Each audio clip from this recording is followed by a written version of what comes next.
Voters of BTC, they have decided themselves that in upcoming BTC election, they are going to cast to Pramod Boro.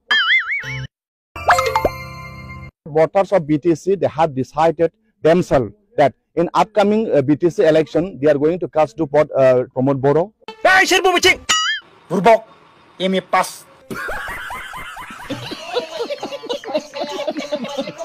Bye bye, Tata, goodbye, Gaya.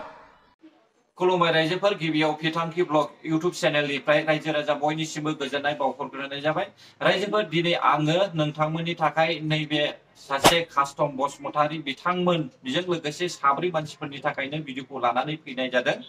नोंसोरो नुखादों बै समनिफ्रायनो custom Basumatary बिथांमोना एबसुजों एरख'जानायनि उननिफ्रायनो AGP निफ्राय एरख'जानायनि उननिफ्रायनो बिसोरो Prahlad Brahma custom Basumatary Bikram Daimary आरो गुबुन सासे रिन्जय जायनि मुङा रिन्जय गोदानै ओंखारनाय बिसिनि बासनखौहाय नोंसोरो जोंनि बर'फोरनि गेजेराव खोनागासिनो दंखायो आरो कास्टम बसुमतारी बायदि सासे व्यक्तिया गलाघाट जिल्लानि दा गलाघाट जिल्लानिफ्राय जोंनि बिटिआर आवहाय चिरां बाक्सा उदालगुरि क'क्राझार बायदियाव फैनानैहाय रायजो राजाफोरनि गेजेरावहाय खिबुआव अर सावनानै होबाय थानायखौ जोङो नुनो मोनदों नङा होमब्ला रायजोफोर नाथाय आं बुंदों कास्टम बसुमतारी बायदि सासे बा गुबुन जायगानिफ्राय फैनानैहाय गलाघाट जायगानिफ्राय डिस्ट्रिक्टनिफ्राय फैनानैहाय जोंनि चिराङाव फैनानै गावखौनो थिफुला दिन्थिफैनायनि खोथाखौहाय नोंसोरो खोनासंनो गोनां नङा रायजोफोर रायजो राजाफोरा गावसोरनो साननाया मोजां बिसोरो जेसेबांखि हुख्रावबाय थाथों नाथाय दिनैनि समावहाय माबायदि दैदेनगिरिफोरनि खोथाखौहाय खोनासंनांगौ माबायदि दैदेनगिरिफोरा मा बाथ्रा बुंदों बेखौहाय बिजिरनानै नायनाया नों आरो आंनि सम सफैबाय रायजोफोर दिनैहाय नोंथांमोना नुखादों गारबोनाय जे थांनाय एमपि बिसायख'थिनिफ्राय लानानै जेननायनिफ्राय लानानै बिपिएफनि सासे डिपुटि चिफ खाम्फा बरगयारि सारखौहाय जोङो ससियेल मिडियायाव नुवाखैमोन दा बिथांखौहाय जोङो गोबांथार खोनादोंमोन ससियेल मिडियायावहाय गोबांथार ससियेल मिडियायावहाय जोङो मिथिदोंमोन दे बिथाङा बिपिएफखौ नागारबाय होननानैहाय नाथाय दिनैसिमबो बिनि क्लियार बाथ्रा जोङो खोनानो मोनाखै थेवबो जोङो नै देग्लायनि बोसोराव जानुवारिनि जे बाथौ गौथुमनि 25थि जुथुमा नैबे जुथुमासालियावहाय बिथाङा मोजाङै बाथ्रा बुंनानै होदों नोंथांमोनाबो एसे भिडिअखौ खोनासंब्लानो जाबाय गुबुन गुबुन गामिनिफ्राय नुजाफैनो हानाय आंनि बाथौआरि बिदा फंबाय बिब' बिनानाव नोंथांमोन कमिटिया आंखौ बे दिनैनि मेलखौ बेखेवनो लेंहरदों जोबोद मोजां मोनदों लेंहरजानानै दा आं गुसुं बाथ्रा बुंनानै बे मेलखौ आलासि जोंनि धोरोमारि दैदेनगिरि बिथांमोननि मोजां खोथा धोरोमनि खोथा मा जागासिनो दङ मा जाहैगोन बेफोरनि खोथा नोंथांमोननो खोनासंहोनो आङो बेखेवना होनोसै आं जास्ट मोनसे गोसोखांहोनो लुबैदों नोंथांमोनखौ आं लेक्सार बायदि होनो बाबाय रायलायनि जोङो गोलाव बोसोर आन्दलन खालामबाय बर' हारिया बे समाव मा जादों जोंनाव रागा जोंनाय गिनाय बोराबनाय खारखोमानाय बागदावनाय बेबायदिसो परिस्थिति नङामोनबा नै मिलिटारि फैगौनो नै पुलिस फैगौनो नै उमुगाव ओरै जाबायनो रावनिबो गोसोआव खुसि गैयामोन मोसानाय गैलामोन जोंनाव गेलेनाय गैलामोन जोंनाव सावरि बादालि जानोबो ओंखारनो हालामोन जोंनाव हाबा हुखा जायोब्लाबो स्रोद स्रोद जाखोमानांनाय जादोंमोन जोंनि गथ' गथायफ्रा गोसो होसारनानै स्कुल कलेजाव थांनो परिस्थिति गैयामोन दा बेफोरनि थाखाय मा जादों जोंनि बर'फोरनि महर मोखां अरहि अरहा मिनिनो रोङै मेगन जाखर जाखर बेबायदि अबस्था जादों नाथाय दिनै गोदान मोनसे परिस्थिति फैदों जोंनि बे हालामाव आरो बे समाव बेखायनो जोङो बर' हारिया जों जे बुङो मोनसे गिदिर हारि बर' हारि गिदिर हारि गेरेमसा हारि दानायनि जि जोंनि साननाय बे साननायखौ जाफुंहोनो थाखाय धोरोमनिफ्राय लानानै शिक्षा अर्थनीति जोंनि साननाय हनाय जोंनि गेलेनाय मोसानाय खननाय दामनाय देनाय समग्र फिल्डआवनो दिनै मोनसे दाफुंनायनि खामानि सोलिबाय थादों। बिदिब्ला जों मोजाङैनो खोनाखाबाय खाम्फा बरगयारी बुंनाय जि राव नैबे खाम्फा बरगयारी सार बुंनाय रावफोरा नंगौना नंखाय रायजोफोर एसे कमेन्टआव फोरमायहरब्लानो जाबाय। नाथाय आंनि जि नुनाय आंनि जि साननाय हनाय आंनि जि मोनदांथि बेयो गासैबो 110 खोन्दो थार बाथ्रा रायजोफोर। दा जायफ्रा खाम्फा बरगयारी सारनि बुंनाय रावखौहाय नंखाय सानदों बिसोरनि गोसोआ अराय सम गोजोन गैयैखा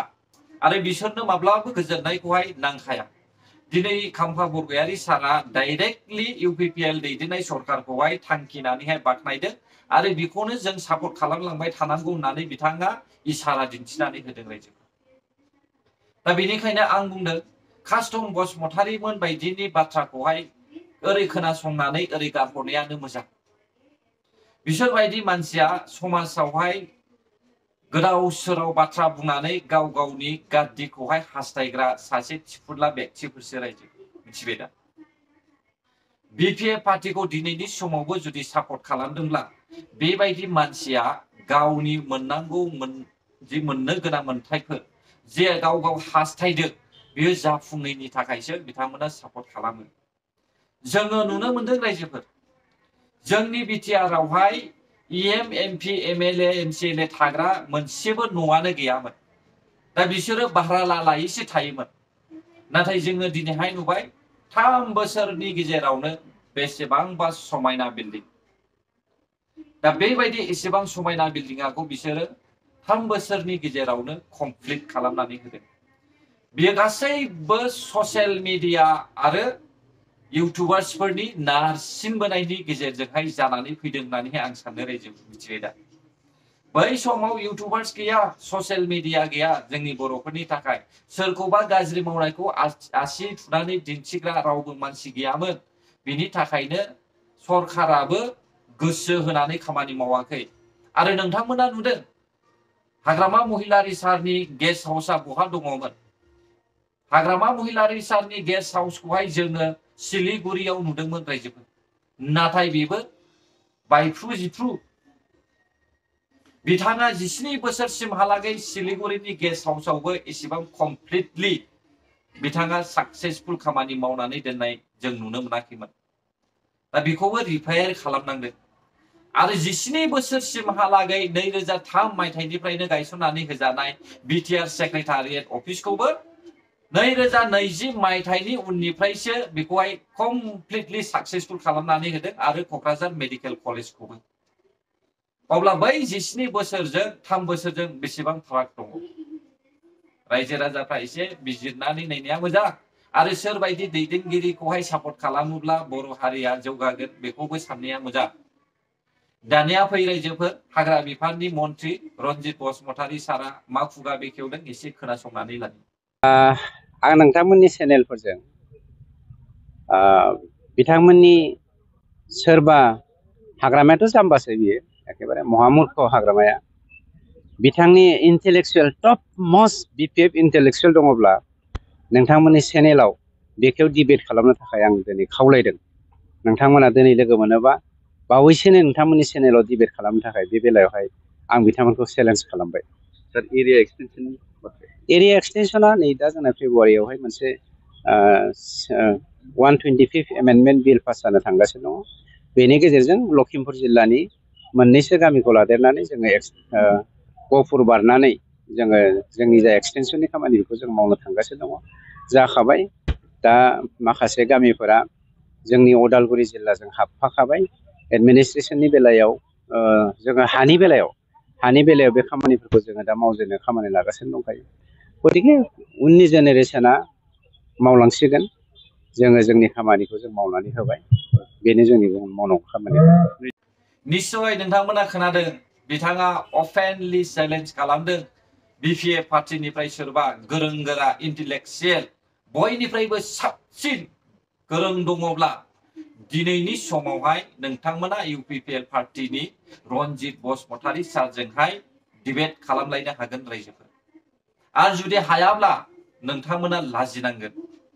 बे बाथ्राखौहाय ससियेल मिडियायावहाय क्लियारलि बिथाङा फोरमायना होखानायखौ जोङो नुनो मोनदों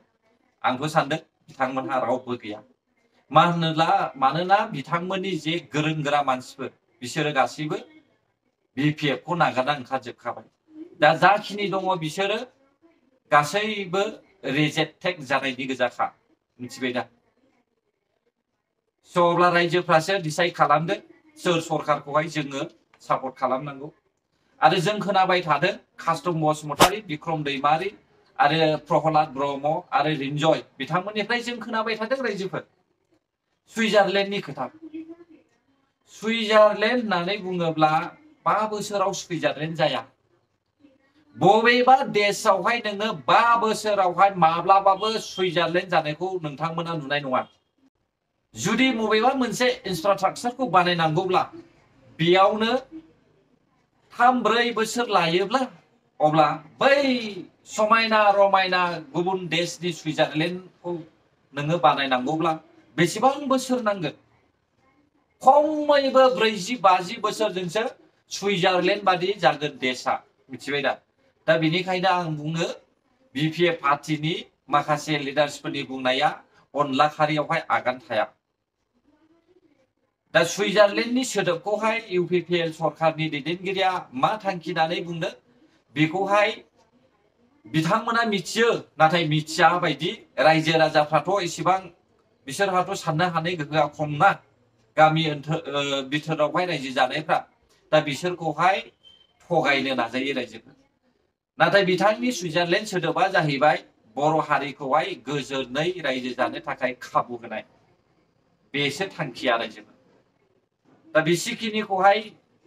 बुजियाब्ला रायजो राजाफ्रा गावबा गावनि रुवाजों गावनि आथिंखौनो दाननानै लाखिनायसो जागोन दा जों खोनाखाबाय बिपिएफनि सासे डिपुटि चिफ खाम्फा बरगयारी सारानो क्लियारलि बाथ्राखौ बुंबाय दा नोंथांमोना डिसाइड खालामदो सोरबायदि दैदेनगिरिखौ जोङो सापर्ट खालामनांगौ आरो आं मोनसे बाथ्रा बुंनो सानदों रायजोफोर नैबे समायना रमायना बिल्डिं बेखौहाय 3 बोसोरनि गेजेराव इउपिपिएल पार्टीया बानायनानै साक्सेसफुल खालामबाय बर'निनो इएम एमसिएलए एमपिफोर दैदेनगिरि गिदिर गिदिर रायजोनि मोजां खामानि मावग्रा मानसिफोर थानो थाखाय बेखौहाय बानायनानै दोनबाय दा बेखौ बेखेवनायावहाय जोङो गोबांथार ससियेल मिडियाफोरखौहाय नुनो मोनाखै माखासे ससियेल मिडिया बेयाव थांदों आरो माखासे गोबां इउटुबार सिनियर इउटुबार्सफोर दङ गोबांथार भिउवार्सफोर दङ नाथाय बिथांमोना बेयावहाय नुजाहैयाखै जाहोना मा सामायन' सासे व्यक्तिनि माबा मोनसे न' बेखेवब्लानो बर' हारिनि माखासे सिनियर इउटुबार्सफ्रा गारि मटर लानानैहाय मोस्रुमफोर बायदि खारलाङो नाथाय नैबे जे हारिनि मोनसे बिल्डिं बानायनानै दोनदों इसेबां समायना बेखौ बेखेवदों आरो दिनैसिमबो एक्सप्लर खालामनायखौ नुवाखै आं 2-3 नुदों दाबो रायजोफोर मिथिबाय दा नाथाय बेबो बयजोंबो मिथिजानाय पपुलार इउटुबार्स नङा आङो गासैखौबो बुङाखै रायजोफोर दङ नोंथांमोन सिनायनाय मिथिनाय गोबां जोंनि बर'नि गेजेरावहाय इउटुबार्सफोर दङ गोबां फलोवार्स गोनां इउटुबार्स बिथांमोना बेबायदि बिल्डिंखौ एक्सप्लर खालामनो गोनां थांनानै एक्सप्लर खालामनांगौ बिथांमोना नाथाय बिसोरो गोसो गैया मानो मिथिगौ ना बिसोरो अपोजिशन पार्टीनि बांसिनानो सापर्टार्स गोजा बेखायनो बेखौहाय एक्सप्लर खालामनो गोसो गैया नाथाय जोङो नुदों ओरैनो सिम्पल सामायन' जुदि बिपिएफनि माबा मोनसे जायोब्ला बेयावहाय जायगा जादलायै एम्फौफोर बायदि जोमै जोमै मोस्रुमफोर बायदि थाङो दा आं आसरित मोनगासिनो दङ बेनिखायनो नोंथांमोना डिसाइड खालामदो फैबाय थानाय बिटिसि इलेक्शनावहाय सोरखौ सापर्ट खालामनांगौ बे गासिबो नोंसोरनि सायावसै दिनैनि समाव जोंनि बर' हारिया बिजिरनांगौनि सम सफैबाय जुदि नोंथांमोनाबो आरो जुदि बेफोर बाथ्राफोरखौहाय नेगेटिभ गोसो साननानै लादोंब्ला अब्ला बर' हारिया आरोबाव गोजावफिनगोना बे रोखाखा रायजोफोर गोजोन्थों भिडिअखौ जोबजासिम नायनायनि थाखाय बर' हारि जै जाथों जै बर' हारि।